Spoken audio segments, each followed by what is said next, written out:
Pada kesempatan kali ini, kami dari kelompok 1 mata kuliah Hukum Perikatan Fakultas Hukum Universitas Katolik Widya Karya Malang akan menjelaskan mengenai hapusnya perjanjian atau perikatan yang berdasarkan 3 hal, yaitu yang pertama adalah pembayaran, yang kedua adalah penawaran yang diikuti dengan penitipan barang, dan yang ketiga adalah dengan pembaharuan hutang. Selamat menyaksikan. Ya, bertemu lagi dengan saya, Almon Pradipta. Kebetulan ini saya menyelesaikan tugas dari Ibu Dr. Selina Trisiwis M.Hum. Kali ini tugasnya tentang hukum perikatan. Kali ini saya akan membahas tentang salah satu hapusnya perikatan atau perjanjian. Jadi salah satu hapusnya perikatan perjanjian adalah karena pembayaran. Nah, pembayaran itu sendiri yang dimaksud dengan pembayaran di sini tidak hanya dengan menyerahkan sejumlah uang, tetapi juga disertai dengan menyerahkan bendanya. Jadi tidak hanya saya membayar untuk melunasi barang yang saya beli, tetapi juga barang itu tadi ketika saya lunasi juga diberikan kepada saya. Jadi salah satu hapusnya perikatan atau perjanjian ya dengan deal tadi, dengan menyelesaikan pembayaran. Nah, itu tadi. Nah, perikatan dibayar oleh debitur atau orang lain yang berkepentingan dalam pasal 1382 KUH Perdata. Jadi salah satu hapusnya perikatan.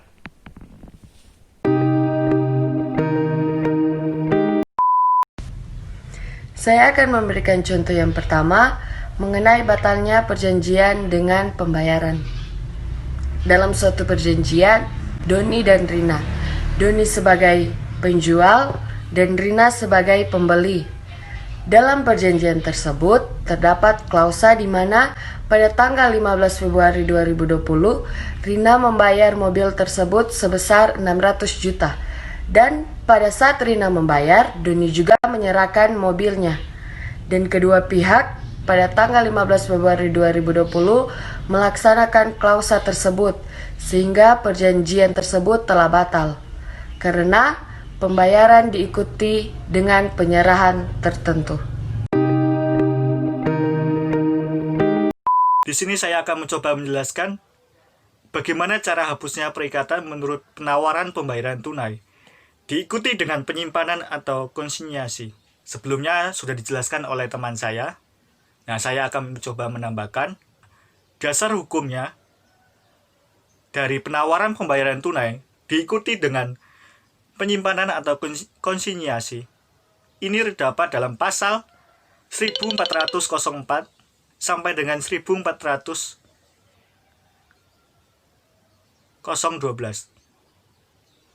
Kitab Undang-Undang Hukum Perdata. Pengertian dari penawaran pembayaran tunai diikuti dengan penyimpanan atau konsinyasi ialah suatu cara hapusnya perikatan di mana pihak debitur hendak membayar hutangnya, namun pembayaran ini ditolak oleh pihak kreditur. Selanjutnya, maka pihak kreditur bisa menitipkan pembayaran melalui kepanitraan pengadilan negeri setempat. Saya akan memberikan contoh hapusnya perjanjian karena penawaran yang diikuti dengan penitipan barang. Misalnya, A punya utang kepada B, dan akhirnya A membayar utang tersebut kepada B, tapi B menolak menerimanya. Dalam kondisi tersebut, A bisa menitipkan pembayaran utangnya tersebut melalui kepanitraan pengadilan negeri setempat. Nanti, pengadilan yang akan meneruskannya kepada B. Jika penitipan melalui pengadilan ini sudah dilakukan, maka utang piutang antara A dan B dianggap sudah berakhir. Selanjutnya, saya akan menjelaskan mengenai hapusnya suatu perjanjian atau perikatan berdasarkan pembaharuan hutang. Pembaharuan hutang atau biasa disebut dengan novasi dapat dilakukan dengan cara merubah isi suatu perjanjian. Novasi ini terdiri dari 3 jenis. Yang pertama adalah novasi objektif, yaitu di mana isi perjanjian tersebut dirubah. Yang kedua adalah novasi subjektif aktif, di mana pihak kreditur dirubah dengan kreditur yang baru. Dan yang ketiga adalah novasi subjektif pasif, di mana pihak debitur diganti dengan pihak debitur yang baru.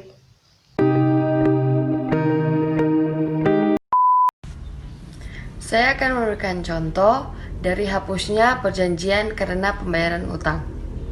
Misalnya, A punya utang 1 juta kepada si B, tapi A tidak sanggup bayar utangnya tersebut. Lalu B mengatakan bahwa A tidak perlu lagi membayar utangnya sebesar 1 juta tersebut, melainkan cukup bayar 500.000 saja, dan utangnya dianggap sudah lunas. Dalam hal ini, perjanjian piutang antara A dan B yang sebesar 1 juta dihapus dan diganti perjanjian utang piutang sebesar 500.000 saja.